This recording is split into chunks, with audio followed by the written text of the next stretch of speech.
너네는 왜 문명을 갖게 되었냐? 그런데 왜 우리는 그렇지 않냐? 백인들은 그렇게 많은 카고를 가질 수 있었는데 왜 우리는 그렇지 않아? 라고 물은 거죠. 이때 스페인 병력이요 168명이었어요. 근데 이 사람들을 둘러싼 잉카 제국의 병사들은 8만 명이었습니다. 168명이 8만 명을 이긴 거예요. 총균세라는 책은 유행을 했고 벽돌책이라서 집에 사놓긴 했는데 워낙 벽돌이다 보니 다시는 샀을 때 외에는 집어든 적이 없다라는 분도 굉장히 많습니다. 총균세 간단합니다. 제가 쇼츠를 위한 1분 정리 한번 해드릴게요. 이 총균세 굉장히 두꺼운 책이지만 이거 생각보다 간단한 이야기예요.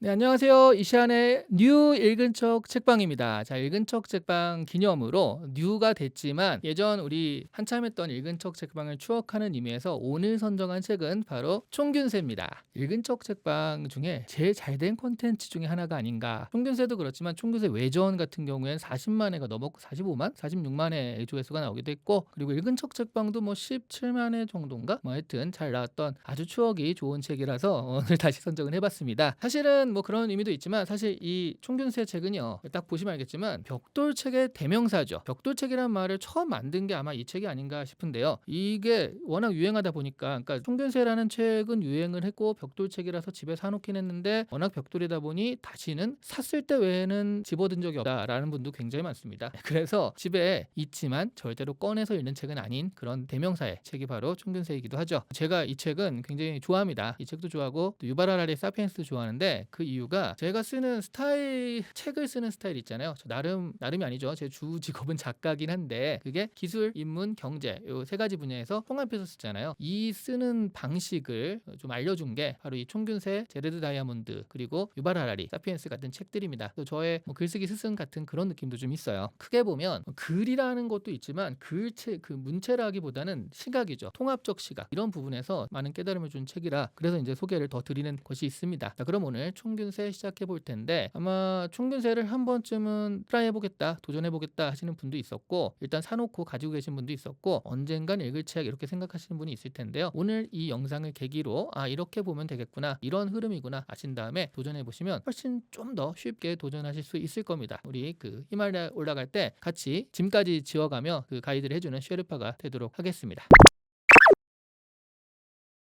일단 첫 번째 총균세의 시작에 대한 이야기를 생각을 해볼 텐데요. 이 제레드 다이아몬드 교수 있죠. 근데 이름이 다이아몬드예요. 되게 한국 이름으로 치면 김현철 씨 같은 그런 느낌, 현철님 뭐 그런 느낌인데 어쨌든 이 다이아몬드 교수가 UCLA 교수거든요. 우크라 대학이라고 하죠. UCLA 교수인데 2024년에 은퇴하셔서 지금은 명예교수 같은 그런 느낌이 되어 있으세요. 그런데 이분이 UCLA 교수가 있을 때 역사학자가 아니었어요. 원래는 조류학자, 생리학자에 가까웠습니다. 실제로 이분이 UCLA에선 생리학 교수로 있었는데 이때 뉴기니에 간 이유가 조류를 관찰하기 위해서 간 거거든요. 그러다가 원주민 친구 알리의 질문을 들은 거죠. 그 질문이 굉장히 유명하잖아요. 왜 백인들은 그렇게 많은 물건, 즉 카고가 이제 화물이잖아요. 화물. 그 화물 안에 백인들의 여러 가지 문명, 기술, 막 그 전자제품 이런 게 있는 거예요. 그러니까 이 카고가 좀 은유적인 표현인데 너네는 왜 문명을 갖게 되었냐? 그런데 왜 우리는 그렇지 않냐? 백인들은 그렇게 많은 카고를 가질 수 있었는데 왜 우리는 그렇지 않아? 라고 물은 거죠. 제레드 다이아몬드가 진짜 왜 그러지? 라고 생각을 한 거예요. 언제부터 이게 갈렸을까? 거기에 대한 질문이 바로 이 책 총균세입니다. 그 질문에 답하려고요. 제레드 다이아몬드가 13,000년 정도의 역사를 다 뒤져보기 시작을 하는 거예요. 자, 이 질문 말하자면 결국 이런 질문이거든요. 왜 유럽인이 아메리카를 정복했을까? 왜 아메리카가 유럽을 정복하지는 못했을까? 이런 질문에 대한 답인 건데 거기에 대한 답이 책 제목이에요. 총균세 때문이다. 총균세 때문이다 라고 얘기하는 겁니다. 그러니까 총, 요게 이제 무력이죠. 무기. 그 다음에 쇠, 문명이에요. 기술이나 이런 걸 얘기하고요. 균은 그냥 병원균, 진짜 전염병 같은 거거든요. 무기, 병균, 금속, 기술, 무기, 병균, 기술 이렇게 얘기할 수 있어요. 총균세를 무기, 병균, 기술. 없어 보이잖아요. 그래서 이름을 총균세라고 지은 건 정말 신의 한 수가 아닌가 싶습니다. 자, 이제 그건 알았죠. 총균세가 답이다라는 건 알았어요. 그러면 여기서 끝나는 게 아니에요. 총균세 때문이야 그런 차이가 벌어진 것은. 그런데 이제 범인이 누구냐는 안 거예요. 그런데 왜 죽였어? 어떻게 죽였어가 궁금한 거죠. 그래서 이 책은 바로 거기에 대한 이야기입니다. 왜 총균세가 그렇게 된 것인가? 어떤 지역은 총균세를 가지게 되었고 어떤 지역은 못 가지게 되었는가? 그 왜, 거기에 대한 이야기라서 이 책은 그 지점부터 역사 소설보단 추리 소설에 더 가까워진다. 소설이라는 게 아니라 그러니까 그런 식으로 이게 의문에 대한 질문을 찾아가는 것이다라고 보시면 되겠습니다. 이 책이 의미가 있었던 건 그런 거예요. 왜 당신네 백인들은 그런 문명을 가졌고 우리는 가지지 못했는가라는 질문에 이미 살짝 답이 숨어 있어요. 근데 이 답이 좀 편견에 치우친 그 당시 사람들이 생각하는 답이 숨어 있죠. 뭘까요? 인종 문제입니다. 말하자면 흑인은 백인보다 좀 우월하지 않아, 열등해. 그러니까 똑똑하지 않은 니네들이 그렇게 된 게 맞아 라는 어떤 개념이 이 질문에 숨어 있었던 거예요. 그래서 그런 암묵적인 답이 있었던 상태에서 그렇지 않다, 말도 안 된다라는 걸 보여주는 책이 바로 이 책이었던 겁니다. 그래서 총균세가 완전히 다른 답을 한 거거든요. 우리가 얘기하는 문명의 격차, 이것은 인간의 격차가 아니라는 거죠. 이것은 지리적 격차다, 지리 때문에 생긴 것이다 라고 얘기하는 게 총균세의 이야기입니다. 사실 이 책의 진짜 주인공은 농업이에요. 농업. 그래서 환경이 수렵 채집인 그 과일 프루피킹이라고 하죠. 과일 따고 사냥하고 막 이렇게 하는 그런 수렵 채집인들과 농업인 이렇게 갈리게 되는데, 여기서 이게 나뉘는 거예요. 계속 수렵 채집인으로 살게 되는 그런 사람들과 농업인으로 살게 되면서 이게 계속 발전하는 사람들로 나뉘게 된다라는 거죠. 자, 농업이 왜 중요하냐면요, 농업이 되면 잉여 생산물이 생겨요. 그러면 그러니까 이 사람이 밭 깔고 해가지고 자기 먹을 거 하나 나온다 그러면 모든 사람이 농업에 종사해야 됩니다. 잉여 생산물이 생기니까 어떤 사람은 종사하지 않아도 돼요. 그런 사람들이 맡은 게 행정관료, 기술, 뭐 군인 이런 걸 맡게 되죠. 계급이 생긴단 말이에요. 그러니까 이 사람은 기술만 연구하고요, 어떤 기술에 대한 장인이 되고, 그러니까 그 기술이 발달할 수밖에 없죠. 그리고 어떤 사람은 군인이란 말이에요. 그러니까 군인이 존재 이유가 뭡니까? 싸워야 되는 거잖아요. 그러니까 확장 전쟁을 하기도 하고, 확장 전쟁을 해서 저쪽 다른 지역의 잉여 생산물을 뺏어와야 또 이쪽의 사람들이 계속 먹여 살리니까 이런 식으로 각각의 영역들에서 발전을 하기 시작을 합니다. 그러니까 농업 안 지어도 되고 그냥 자기 어떤 부분, 자기가 맡은 분야들이 있으니까 그거를 계속 발전시키게 되는 거예요. 자, 그러다 보니까 기술이 축적된다라고 생각하시면 되겠고요. 인구가 늘고 군대가 늘고 그리고 기술도 축적되고 이런 상태, 그러면서 문명이 발달하게 된다라는 거죠. 자, 그래서 이 농업은요, 사실은 결국 기술이 발달해서 도시까지 가게 되는 전제인데, 문제는 여기에 있어요. 아무 데서나 농업이 다 잘 된 건 아니라는 거죠. 농업이 잘 되는 지역과 그렇지 않은 지역이 나뉘었다. 이것이 이제 핵심론이에요. 그러면 농업이 될 만한 환경은 어디냐? 농업이 될 만하려면 일단 뭐가 돼야 되냐면 식물의 작물화, 동물의 가축화, 이 두 가지가 되어야 합니다. 작물이 되게 흔한 거 아니야? 아니에요. 식물이 지구상에 정말 많잖아요. 그 중에 작물이 될 수 있는 거, 사람이 키워가지고 먹을 수 있을 만한 거, 그런 식물 후보는 56종밖에 안 됩니다. 그게 다 되는 것도 아니에요. 그 중에 몇 개가 되는 거죠. 뭔가 키우기 쉬워야 되고 여러 가지 조건들이 있어요. 이런 조건들에 맞는 게 사실 56종밖에 안 되고, 우리가 아는 뭐 밀, 보리, 쌀 이런 것들이 그 작물이 된 거죠. 그런 것들이 있는 지역. 또 하나는 걔네들을 경작하고 그러려면 동물의 힘이 필요하잖아요. 동물의 가축화, 이게 진짜 어려웠어요. 그러니까 동물을 사람이 키워서 특히 이제 먹기도 하고 식용으로 쓰려면 몇 가지 조건들이 있어요. 얘네가 일단 너무 많이 먹으면 안 됩니다. 아니, 얘를 키워야 되는데 내가 얘를 키워서 먹는 것보다 얘가 훨씬 많이 먹으면 이게 비용이 안 맞잖아요. 근데 코끼리 같은 경우는 코끼리를 밭을 가는 데 쓴다? 힘은 충분하죠. 근데 너무 많이 먹어요. 그래서 코끼리를 키울 수가 없었고 가축이 될 수 없었고, 큰 동물들, 호랑이 이런 애들은 육식이잖아요. 그 육식 동물들은 그 고기를 감당하기가 힘드니까 또 가축이 될 수 없었습니다. 이 가축도 그러니까 몇 가지 조건들이 있는데 성격이 온순해야 돼요. 그래서 얼룩말이 이게 길들일 수가 없는 게 성격이 정말 지랄 맞대요. 그 보통 말보다. 그래서 얼룩말 같은 경우에는 또 가축이 안 됐죠. 아, 그거 있다. 서열 구조가 되게 분명한 동물들이 가축이 되기가 좋다고 합니다. 왜냐하면 첫 번째 그 서열 제일 1장 있잖아요. 걔만 잡으면 되거든요. 얘만 딱 잡으면 알파의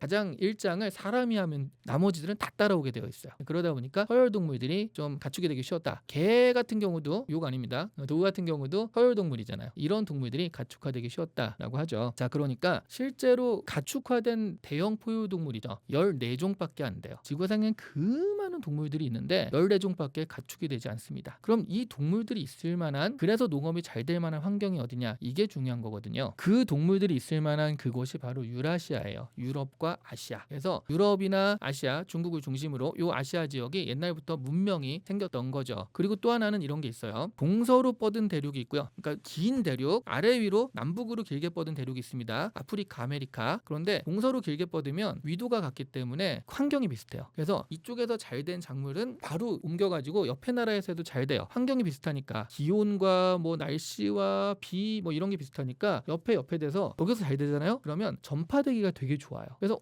되는데 저것 좀 그럼 우리도 해볼까? 뭐 이런 식으로 탁탁 하다 보니까 그게 옆으로는 굉장히 빠르게 전파가 되는데 아래 위로는요 위도가 다르니까 날씨가 다르고 기후량이 다르고 그러니까 일조량이 다르고 막 그러다 보니까 이게 힘든 거죠. 여기서 잘 된다고 여기서 잘 되는 게 아니에요. 그러다 보니까 아메리카, 아프리카 대륙은 그런 문명의 전파가 늦었고 유라시아 대륙은 굉장히 빨랐다라는 그런 차이도 있습니다. 유라시아 대륙이 결국 그래서 농업이나 가축 같은 경우도 빨리 생기고요. 기술, 문자, 제도 같은 면에서도 유리할 수밖에 없었다라는 거죠. 자, 이렇게 문명이 따로 발달을 하기 시작을 했거든요. 근데 이게 어디서 비극이 생기냐면 대항해 시대가 열립니다. 유럽이 꽉 차요. 너무 꽉 차다 보니까 이제 다른 데로 좀 뻗어야겠다. 그래서 가보니까 신대륙이 있었던 거죠. 그래서 문명이 발달한 이 유럽 대륙 사람들이 다른 대륙에 침략을 해가지고 그 대륙들을 집어삼키기 시작을 합니다. 제목이 총균세잖아요. 이 총이 이제 그런 의미가 될 거예요. 그런데 사실 이때 가장 큰 역할을 한 건 균이긴 하거든요. 어쨌든 총균세, 무력과 균과 그 다음에 문명 이런 것들을 앞세워서 다른 대륙들을 정복을 하기 시작을 해요. 그때 가장 특징적인 사건이요. 카하마르카라는 사건이 있습니다. 이게 굉장히 영화 같은 장면인데 1532년에 스페인 정복자 피사로가 잉카 황제인 아타우알파를 사로잡은 사건이 바로 카하마르카예요. 근데 이게 왜 센세이션한 일이냐면 이때 스페인 병력이요 168명이었어요. 근데 이 사람들을 둘러싼 잉카 제국의 병사들은 8만 명이었습니다. 168명이 8만 명을 이긴 거예요. 이게 말이 돼? 그냥 우르르 아무리 총을 쏴도요 우르르 몰려들면 끝인 거잖아요. 그런데도 불구하고 168명이 잉카 제국 황제를 사로잡고 그거를 빌미로 해가지고 애들 막 뭐 금각 와라 막 이러면서 결국 다 죽이고 이랬단 말이죠. 이게 도대체 어떻게 된 일이지? 뭐 이런 거죠. 이게 말이나 총이나 그러니까 말도 이 군사적으로 사용하지 못했던 사람들인데 말 같은 거 사용하고 말이 그 당시에는 탱크 같은 역할이었대요. 그러니까 말 하나가 100명을 상대할 수 있었다. 말단 사람이 그런 얘기를 하기도 하고요. 총 빵 쏘니까 꽝 소리 나고 그거 되게 무섭잖아요. 뭐 신의 강림 같은 손짓 한 번 하니까 저기서 사람이 쓰러지고 막 이런 것들을 보기도 하고 그리고 이제 갑옷이라든가 이런 것들이 있었어요. 그러니까 이게 칼이나 이런 거가 안 들어오는 거죠. 그러니까 또 보호구가 되기도 하고요. 뭐 이런 여러 가지들 생각지도 않게 역수도 하고 여러 가지 것이 다 합쳐져 가지고 그렇게 된 건데 어쨌든 너무나 센세이션한 사건 168명이 8만 명을 이긴 사건이 일어나면서 이게 가장 상징적인 사건이 됐습니다. 그런데 사실은 총균세 그러니까 한순간에는 그럴 수 있죠. 그런데 결정적으로 유럽 사람들이 아메리카 남아메리카 북아메리카를 정복할 수 있었던 가장 큰 이유는요. 이 총균세 중에 총이 아니라 균입니다. 균 병으로 그래요. 그러니까 이게 동물의 가축화라고 그랬잖아요. 유럽 같은 경우는 동물이랑 가축이 돼가지고 같이 오래 살면서 동물이 옮기는 수인성 전염병 이런 것들에 대해서 내성이 생긴 상태예요. 그런데 이 신대륙 사람들은 그런 게 없었거든요. 그러니까 이 내성이 생긴 균을 가지고서 신대륙에 갔는데 이게 옛날 구대륙 사람들 유럽 사람들은 전혀 이게 안 먹히지만 신대륙에선 이게 엄청난 효과를 발휘한 겁니다. 그래서 병 때문에 죽어요. 천연두가 가장 무서웠던 병이라고 하는데 바로 이 천연두 때문에요. 이런 기록이 있어요. 아메리카가 원래 인디언들이 살던 땅이잖아요. 근데 인디언들이 한 2천만 명 정도 살고 있었대요. 그런데 100년 얘네들이 1500년 정도 그 무렵에 들어가서 1600년 정도 100년이 흐르니까 인디언들의 수가 100만 명으로 줄었습니다. 2천만 명이 100만 명으로 준 거예요. 전체 아메리카에서도 한 90% 80에서 90%가 인구가 줄었다. 병에 걸려서 라는 얘기가 있어요. 그만큼 균의 역할은 컸다라고 할 수 있죠. 근데 이런 것도 있습니다. 신대륙인들도 당하지만 않은 게 그러니까 균을 우리는 수입하려는 생각이 없었는데 막 멋대로 가져와서 막 이렇게 뿌린 거잖아요. 그러니까 구대륙에 복수한 건 아니지만 복수처럼 된 게 신대륙도 여기만 있던 병을 구대륙에 뿌렸다라는 게 이건 사실 논란이 좀 있긴 해요. 반드시 그런 건 아니지만 이게 콜럼버스 대전환이 일어나기 전까지는 이게 서로 없었던 병이 이제 신대륙과 왔다 갔다 하면서 생겼으니까 신대륙에서 전파된 거다라는 그런 혐의가 있는 병이 있죠. 그게 뭐냐면 매독입니다. 그래서 유럽 사회에 매독이 퍼진 계기는 그게 신대륙에서 온 병이다. 서로 병을 주고받았다라고 하는데 근데 매독은요 굉장히 일부였어요. 이게 뭐 호흡기나 이런 거로 전파되는 게 아니라 그런 행위들 성행위라든가 이런 것들을 통해서 전파되는 그런 거다 보니까 이게 전파력이 늦기도 했고 그리고 옛날에 유럽은요 여러 명이랑 성관계하고 그럴 수 있는 사람이요 하층민들은 그렇게 안 됐거든요. 그러니까 귀족들만 그랬단 말이죠. 그러다 보니까 매독이 돌았을 때 귀족병이다 이런 얘기도 있었어요. 말하자면 신대륙에서 받았던 충격만큼 그렇게 쫙쫙 퍼질 수 있는 환경은 아니었다는 거죠. 그래도 어쨌든 이런 병의 교환이 있었다라는 거. 이 책에 대한 반론도 만만치 않습니다. 뭐냐면 너무 환경 결정론이다.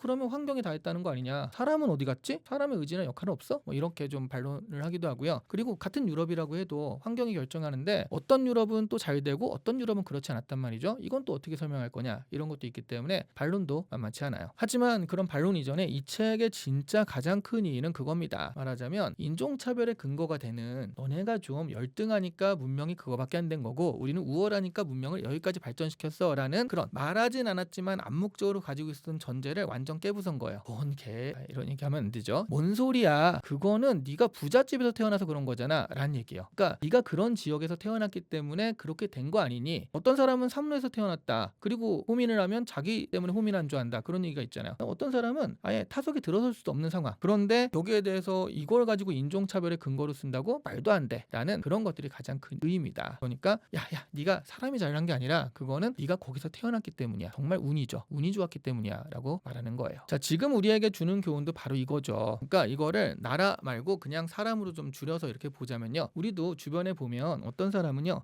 누군가 성공했고 누군가 실패했어요. 근데 그 성공과 실패를 그 사람 개인의 역량으로만 보는 거는 아닐 수도 있다라는 얘기죠. 이게 그 예전에 했던 유명했던 뉴스에 나왔던 얘기인데, 어머니가 아이한테 서울역 노숙자를 보면서 야 너도 공부 안 하면 저런 사람처럼 된다라고 얘기했다는 그런 얘기가 있죠. 그게 이제 뉴스에 나왔던 그런 얘기인데, 이게 뭐냐면 공부를 하고 안 하고 개인 역량에 따라서 성공과 실패가 나뉜다라는 그런 전제잖아요. 그렇지 않다는 거예요. 어떤 사람은 그런 좋은 환경에서 태어났기 때문에 지금도 되게 잘 사는 사람이 있고, 그렇게 너무 힘든 환경에서 태어났기 때문에 그렇게 된 것도 있어요. 개인의 능력, 개인의 어떤 열의 그런 것뿐만 아니라 그런 것도 우리가 생각을 해야 된다라는 얘기입니다. 가난의 탄생이라는 책이 있거든요. 거기 보면 왜 노인들이 폐지를 줍는가, 폐지 줍는 노인들은 무슨 이유인가 라고 생각을 하는데, 많은 분들이 폐지 줄 정도면 젊어서 너무 열심히 안 산 거 아니야 이렇게 생각을 하시는 분이 있단 말이죠. 근데 그 책을 보면 전혀 그렇지가 않습니다. 되게 열심히 사셨고요. 보통 이제 그러신 분들을 평균적으로 봤을 때 젊어서는 저 중동 가가지고 막 망치질이라고 하죠. 망치질 막 하면서 돈을 벌고, 그리고 아내분은 거기서 중동에서 가져온 돈을 가지고 시장에서 포목전 같은 거 열어가지고 시장에서 장사도 잘하고, 그러니까 이 두 분들이 번 돈이 꽤 돼요. 그런데 문제는 뭐냐면 IMF입니다. IMF가 터지면서 이분들의 첫째 자식이 망해요. 회사에서 쫓겨나고. 그래서 이 친구 도와주려고 돈을 투자하는 거죠. 뭐 차린다, 가게 차린다 해서 돈을 주고요. 그러다가 그게 잘 안 되고, 그래서 좀 주저앉는 겁니다. 그러다가 2008년 경제위기가 와가지고 셋째가 갑자기 또 왜 첫째 오빠만 도와주고 난 안 도와줘 이러면서 또 돈을 달라고 해서 또 셋째를 위해서 가게 차려줬다가 또 망하고, 그러다 보니까 여기까지 왔다. 그게 뭐냐면 그 가난의 탄생이라는 건 기본적으로 요 나이 또래 가장 평균적인 그 통계조사 있죠. 통계조사를 가지고 쓴 책이에요. 그러니까 그런 통계가 가장 일반적이더라라는 거죠. 그렇게 보자면 폐지를 주우시는 게 그게 그분의 어떤 열심히 살고 못 살고의 그런 문제가 아니었다는 거죠. 이런 환경과 자식과 그런 IMF와 경제위기 이런 것들 때문이잖아요. 그런 것들을 생각하면 또 반드시 그런 것만 아니다. 그래서 겸손해야 된다라는 겁니다. 개인적인 우열 이런 것들보다는 누군가의 성공과 실패를 가지고 개인적인 우열을 가리는 것이 아니라 운과 여러 가지 상황과 이런 것들이 다 맞아떨어졌기 때문에 성공한 거고 실패했다. 그래서 누군가를 무조건 추앙하는 것도 아니고 누군가를 무조건 비난해서도 안 된다라고 우리가 이 책에서 교훈을 얻을 수가 있어요. 자, 총균세 간단합니다. 제가 쇼츠를 위한 1분 정리 한번 해드릴게요. 이 총균세 굉장히 두꺼운 책이지만 이거 생각보다 간단한 이야기예요. 일단 작물화 가축화가 될 수 있는 그런 환경이 있었고, 작물화 가축화가 됐기 때문에 농업이 발달했고요. 농업이 발달하니까 거기서 총, 균, 쇠가 다 발달할 수밖에 없었다. 그러니까 무기, 군사력, 그리고 문명, 그리고 동물들과 같이 있다 보니까 병에 대한 내성력, 균에 대한 내성력 이런 것들이 생길 수밖에 없었다. 그리고 그런 것들이 정복 전쟁으로 연결돼서 지금이 된 것이다.